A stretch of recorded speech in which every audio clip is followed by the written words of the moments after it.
যে নহওক আমাৰ মানে কি 51 নং মাহাতলী গাঁও পঞ্চায়তৰ যিটো নতুন মানে খচৰা ওলাইছে, খচৰা মতে আমাৰ যিটো পুৰাণ গাঁও দুটা ৱাৰ্ড আছিলে, বেজৰহুতি ৱাৰ্ড আছিলে, তিনিটা ৱাৰ্ড কাষৰ মানে যিটো কিসমত কাটনি জিপি, সেই জিপিৰ লগত এটাচ কৰি দিছিলে।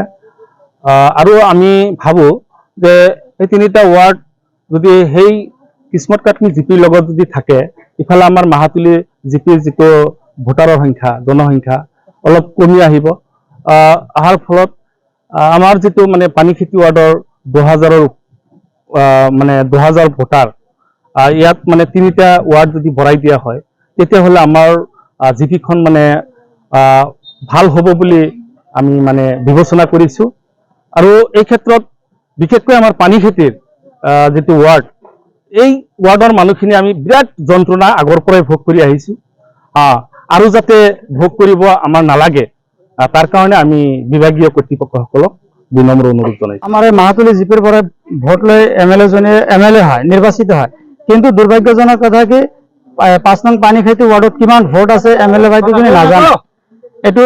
এটা বহুত পৰিতাপৰ বিষয় হয় যে ইয়াৰ পৰা ভোট লৈ এমএলএ হয়, ক'ত কি সমস্যা আছে সেইটোও নাজানে।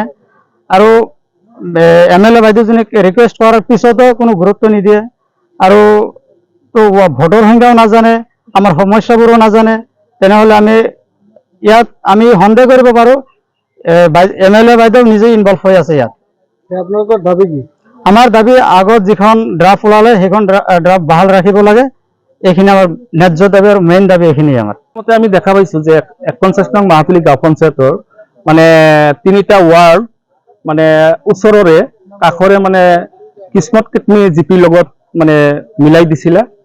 আৰু সেই তিনিটা ৱাৰ্ড আমাৰ পানীখেতি যিটো 5 নম্বৰ ৱাৰ্ডটো, এইটো ডাঙৰ হোৱাৰ কাৰণে ইয়াতে আৰু তিনিটা ৱাৰ্ড নতুনকৈ বঢ়াই দিছিলে।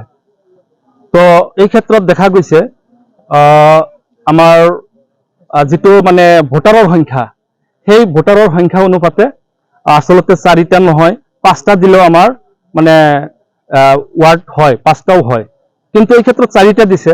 তো আকৌ যদি আমাৰ কোনোবা ব্যক্তিৰ ষড়যন্ত্ৰত মানে যদি সেই আগৰ দৰেই হয়, তেতিয়াহ'লে আমাৰ যিটো মানে দুখ যন্ত্ৰণা, আমাৰ পানীখেতি ৱাৰ্ডৰ মানুহৰ যিটো দুখ যন্ত্ৰণা, এই দুখ যন্ত্ৰণাটো থাকিয়েই যাব, ভৱিষ্যতে আৰু বাঢ়িবহে আমাৰ সমস্যাবিলাক।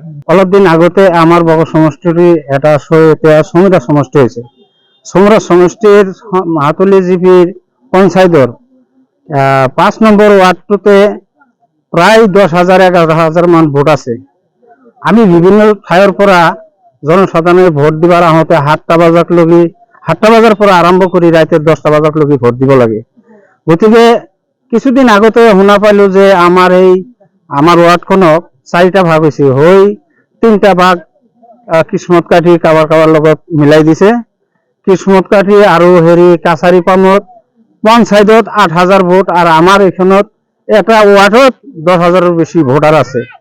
গতিকে এই ডেলিগেশ্যন হোৱাৰ পিছত আমি সবেই ভাল পাইছিলোঁ। এতিয়া এজন মানুহৰ স্বাৰ্থৰ কাৰণে সিহঁতে মানে আৰু উঠি পৰি লাগছে, মানে সেই আগে যেনেকুৱা আছিল এটা ৱাৰ্ডত 10,000 প্ৰায় 10,500 মান ভোট, সেইটোৱে ভাল ৰাখিব লাগে। গতিকে আমাৰ দাবী এমএলএ মহোদয়কো কৈ আৰু বিভাগীয় কৰ্তৃপক্ষ সকলোকো অনুৰোধ জনাইছোঁ যে আমাৰ এই ৱাৰ্ডখনৰ ভোটবিলাক যেনেকুৱা 4টা ভাগ হৈছিল সেনেকুৱা 4টা ভাগ কৰি ৰাখিব লাগে।